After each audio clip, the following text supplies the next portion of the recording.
Sean here with BaseMint Comics. It is Wednesday, January 21st. It is incredibly snowy outside, so Hank and I are going to have to bundle up quite a bit to get to the comic book shop as it's coming down right now. So we're going to pedal up to the comic book store and pick up our new books, and then we'll head back here to talk about what we picked up and chat about my favorites from last week and all sorts of other assorted stuff. So let's hit the trails.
All right, we are back. That was a difficult one. It was very snowy, and no one else had really been on the trails, so we were just sort of plowing through about 4 inches of snow there. So we are back. I have my tea from in my cup from my favorite law firm, Nelson and Murdoch. And yeah, it was a really good week. Also, there's probably, there might be a few people here checking this out because I finally did the room tour. If so, welcome. So normally on Wednesdays, it's talk about the books from last week and then talk about what I picked up this week, just so you have an idea if you're new to here. And if you're not new and you're just checking this out, it would be cool if you subscribed. All that sort of stuff helps out. Anyway, so before we get into the new books from this week, a couple videos back in the... I forget what I titled it, but it was where the dude called me out for only reading Marvel at my shop and said I wasn't a real comic book fan because I didn't read indie books or whatever. And I mentioned in that video that in that collection that I picked up from my cousin, which I also made a video out of, I talked about DC's Crisis on Infinite Earths and how I read it and how I was like, oh, I don't know if I'm going to keep it or, So the dude who had bought the rest of that collection off of me on behalf of my cousin, there was some stuff in there that he reached out to me about because he was like a little uncomfortable selling them because they were a little bit more risque than he liked having in his booth. So he was like, do you mind swinging by this local show and picking them up, because he didn't want to deal with them. And I was like, sure.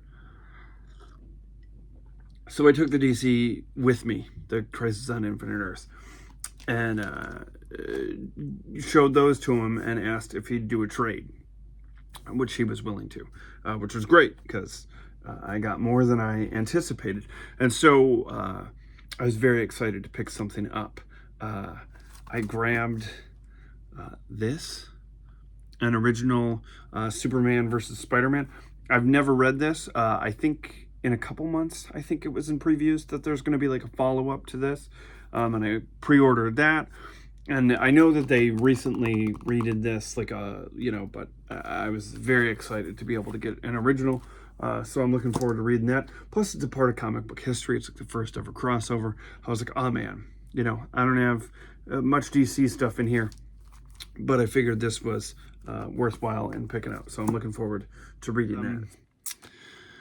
Along with the Amazing Spider-Man versus Superman thing, also grabbed a couple like early Avengers. I have all of the early Avengers in Epic Collections, like the first 100 issues.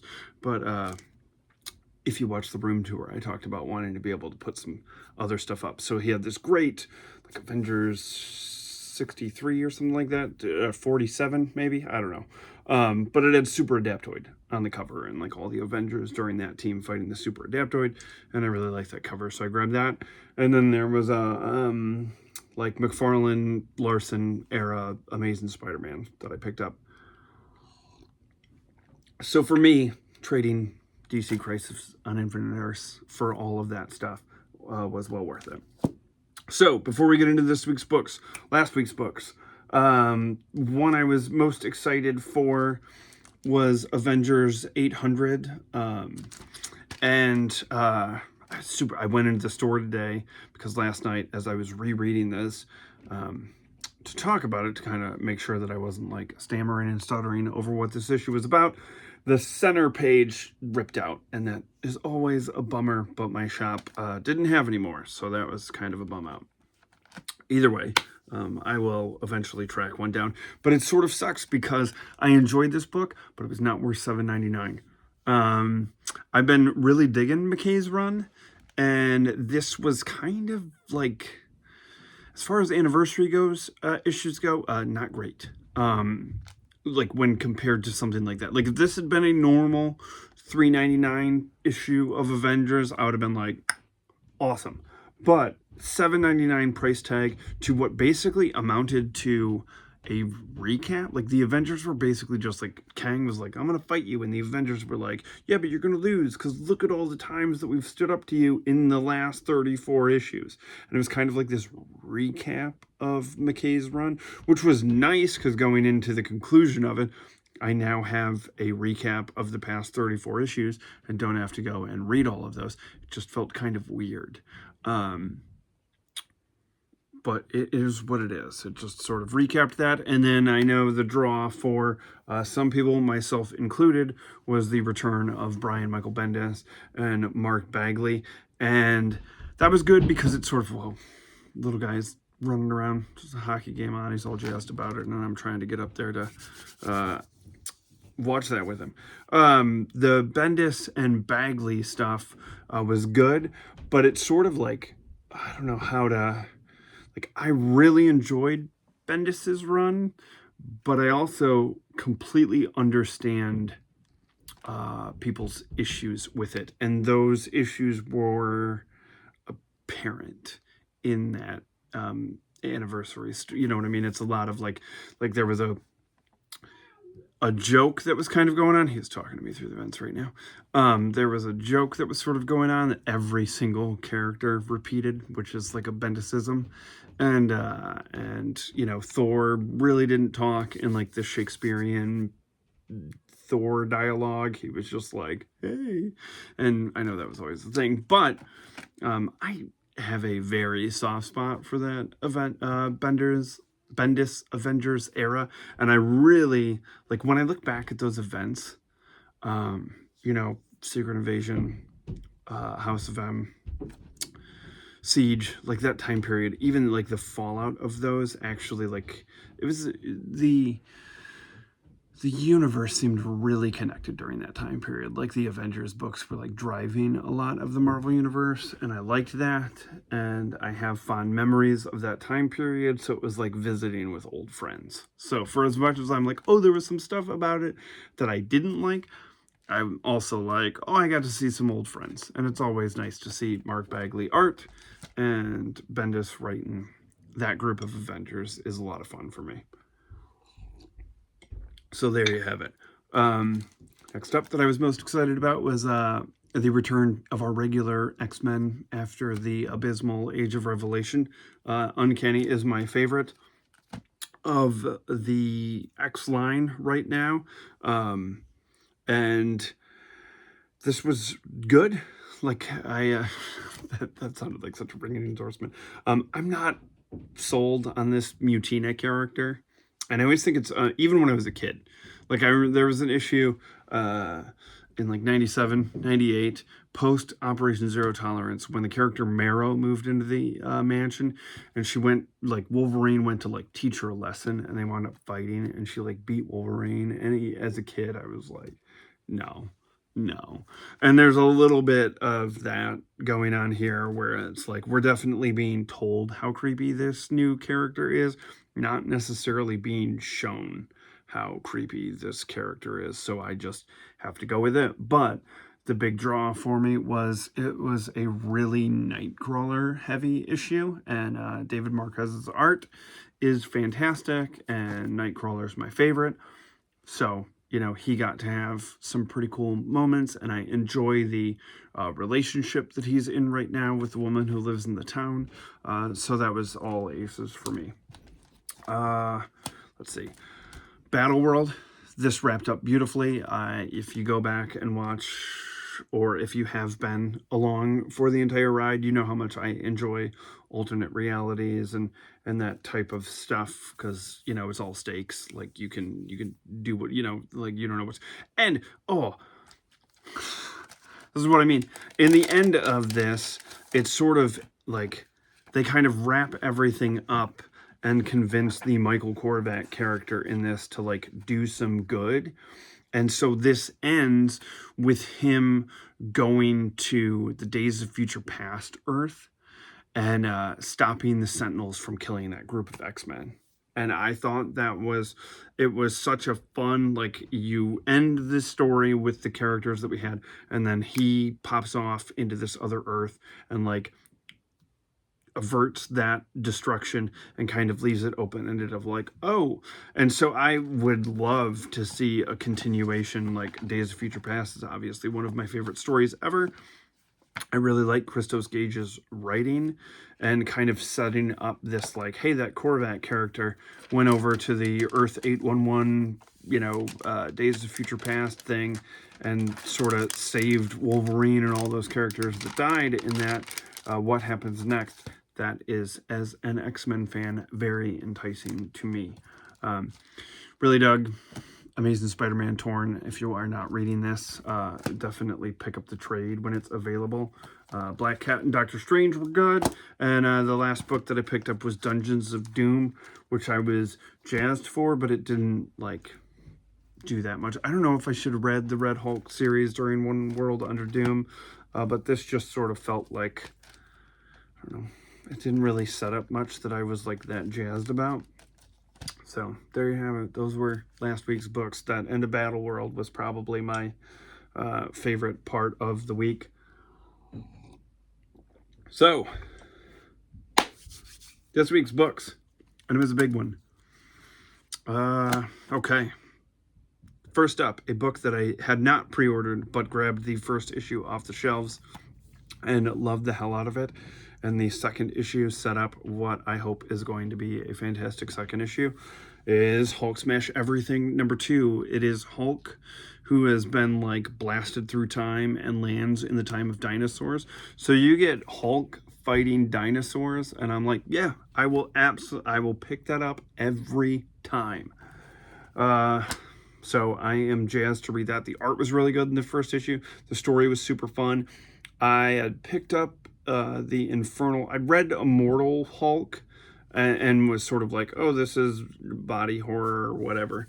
And that's not really my cup of tea. So I was like, I sold that off, traded it at a store or something to get other stuff.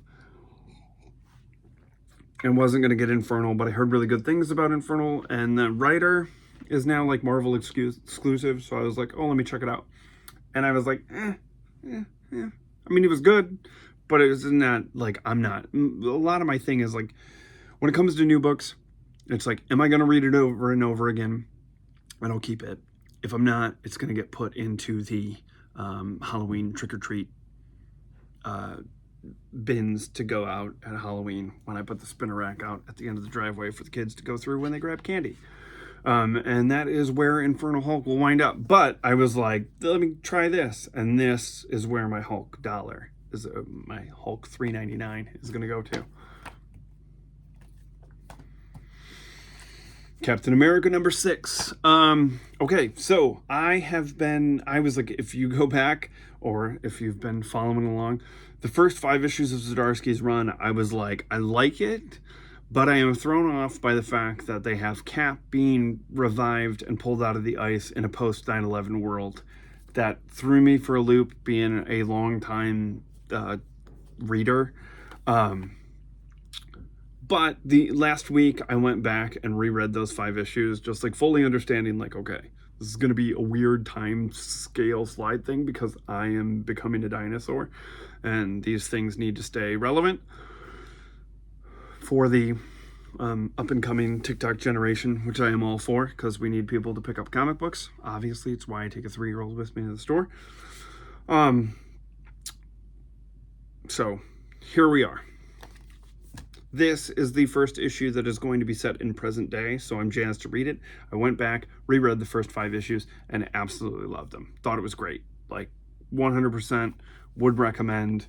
I love Chip Zdarsky's writing. I was super excited for him to come on Captain America, but I feel like that one speed bump for me was hard for me to get over on a month-to-month basis. But the second that I sort of put those together, read all 5 issues in one shot, I was like, this is fantastic. Really loved it, and I'm super excited for S.H.I.E.L.D. to return, and I'm looking forward to that. Inglorious X-Force #1. I mean, I am a 90s kid when it came to my beginning of reading comics and the X-Men, so I am all for an X-Force. The art looks good, and it's obviously, time travel, Cable. This seems like fun. Cover looks awesome. I'll give it a shot. Amazing Spider-Man #984. I have said it and I will say it again. It's the back and forth space Peter, Norman in the suit, and Ben being Peter. I've been enjoying all of it, so I'm looking forward to this. I've been enjoying the space side more. I had a buddy that stopped by the other day to drop off some toys that he was getting rid of for Henry,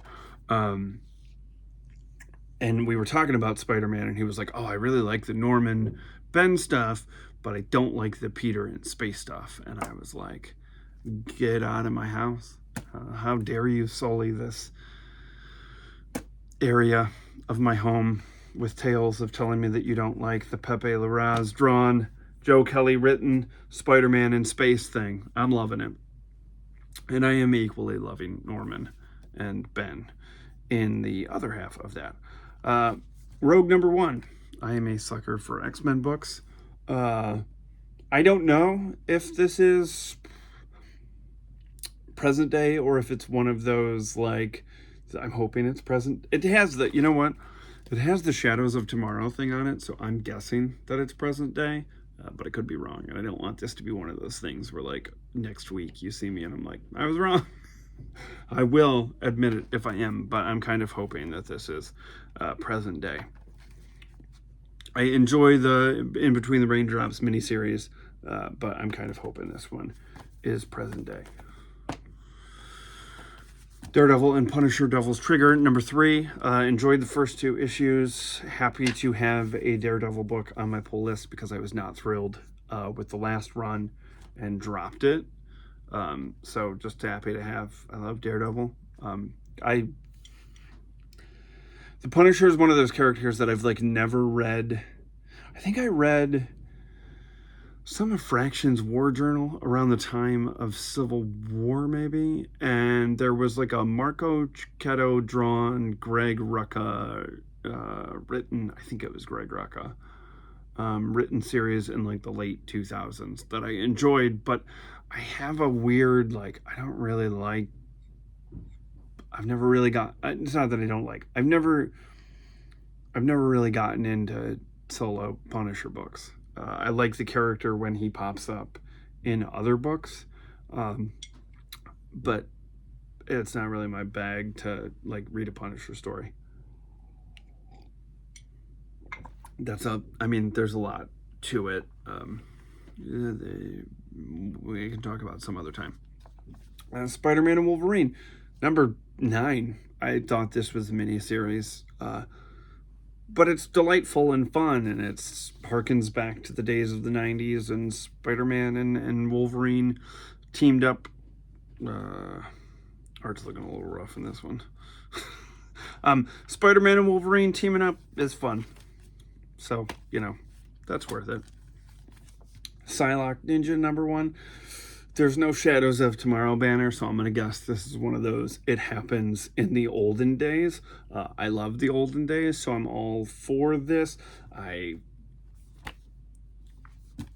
not a fan of this cover. I should have gotten... My shop doesn't really get a ton of... Shops, you know, I love it. It's a little like... I mean, I've been going there... Not, like I said, I wasn't a regular Wednesday guy there for years because I didn't live close to it, but it was always a shop I've been to as a kid. Like, I have some great, like, childhood memories of going to that store, and that's why I'm there now, so that I can recreate some of my great childhood memories there. I can now pass on to the little guy. Needless to say, they don't get a lot of variant covers, which is, I don't care because I'm not really a variant cover guy, although if they did, I would have got a different cover. What are you going to do? That one's very cheesecake and not my thing. X-Men of Apocalypse number 2. It's been a while since I read issue number 1.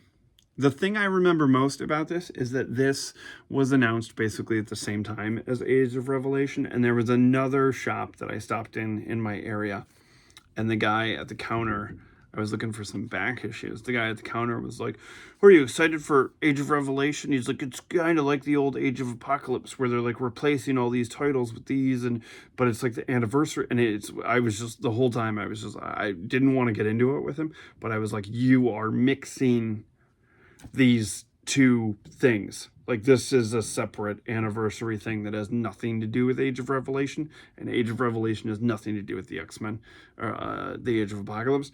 But I didn't, like, I was just like, dude, I just want to buy these back issues and, like, get out of here. So I didn't want to get into it. But two totally different things. I think there was, like, a 0 issue 6 months ago, and then the number 1 came out a couple months ago. So I should probably pull those out and read those again. I love the Age of Apocalypse. And if I'm looking at the cover, I'm like, I think those characters go into our world, but they're in like the 60s and they're facing off against it, which is like a fun idea. But I love the Age of Apocalypse, and that was like one of my sweet spots as a kid, like getting in there on that. And it's like perfect. I love that it ended, that they died, and they're always like, and I know. It's part of the cyclical nature of comic books, and no one ever stays dead except for Uncle Ben. But man, that is a well that I wish they would just leave alone. Like that first 1995 4-month run of that, the lead up, the fallout, it was all handled perfectly. They did some bogus 10-year anniversary thing, which was garbage. The only time that I liked them going back to it was Rick Remender's Uncanny X-Force with like the Apocalypse Seed and stuff like that. But otherwise, I just wish they'd leave it alone. But that could be me. Like, I'm fully aware that could just be me being like a cranky old guy that's like, those are my heroes, and I want you to, like, I don't want you messing with my toys. I get it. I understand, but that's where I'm at. Speaking of messing with my toys, Spider-Man 94, number 5. This has been a blast. Like, I mean, obviously, J.M. DeMatteis writing Spider-Man, and it's like cartoon Spider-Man. That's great. He did a really good, like, revamp of Moreland, which I appreciate. Like, I like this version of Moreland more than I will ever like regular 616 continuity Moreland. So this has been fun. I'm looking forward to the day where I'm gonna miss it when it's gone. I will say that. I am absolutely going to miss when Henry stops watching Spidey and his amazing friends. But I am looking forward to the day that we get to watch this. It'll be fun. Let's see. Okay. Mortal Thor, number 6. This has been fun. Is this a Pasquale? Yep. All right. It's Pasquale Ferry drawn art. It's been a blast. The Immortal Thor was like one of my favorite books of the year that was coming out. And this has been fun. Let's see. X-Men number 324. You know, nope, not a... Oh, Tony Daniel. Is he the one doing the art? Yes. You know, this is pretty... You know what? I think I'm thrown off by this because of... Oh, it's an Age of Revelation epilogue. I think I'm thrown off because we just had the issue of X-Men. And it was good. I mean, it was good. It showed what... I wish that had been... I've said this a bazillion times, so people are probably tired of hearing about it, but I wish that had just been in Amazing X-Men. And so I'm happy that this is maybe the end of Age of Revelation. Yeah. So I'll be glad when we're moving on from that. And the final book that I picked up, and if you've been paying attention, you are very aware of how excited I am for Fantastic Four, number 733. It's a great cover. Fantastic Four is my favorite Marvel book on the stands right now. Ryan North is crushing it on this and the event. And right there at the top, it says the world's greatest comic book magazine, and it is. It's the world's greatest comic book magazine. This has been an absolute blast of a run. If you're on the fence about this, you shouldn't be. It's like, this is one of the first that's like a continuation from the last, but most of North's run has just been one and dones. They've been high concept, like fun adventure books. It's been super cool. I've been enjoying it, and I will sing its praises until it is no longer good, but I doubt that's ever going to happen. So that is what I picked up this week. That's what I enjoyed from last week. So thanks for sticking around. If you did, I got a Instagram that I post on occasionally. Pretty bad at it, but it's BaseMint Comics on Instagram. And like, comment, subscribe. Let me know what you thought of last week's books, what you picked up from this week. I'm always interested in hearing it. Part of the reason why I'm trying to do this is to chat with other comic book fans, so let me know.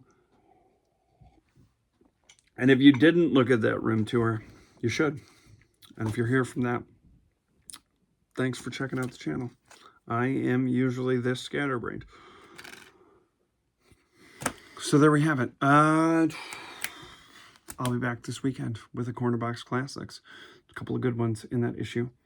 And yeah, if you're new to the channel, there's a thing I do, Corner Box Classics, where I have been going through my collection of comic books and reading them week to week from 1961 to the present. I am currently in March of 1982. So if that tickles your fancy, check them out. All right, so I'm going to go watch hockey with the family. Thanks for taking this ride with us. Bye.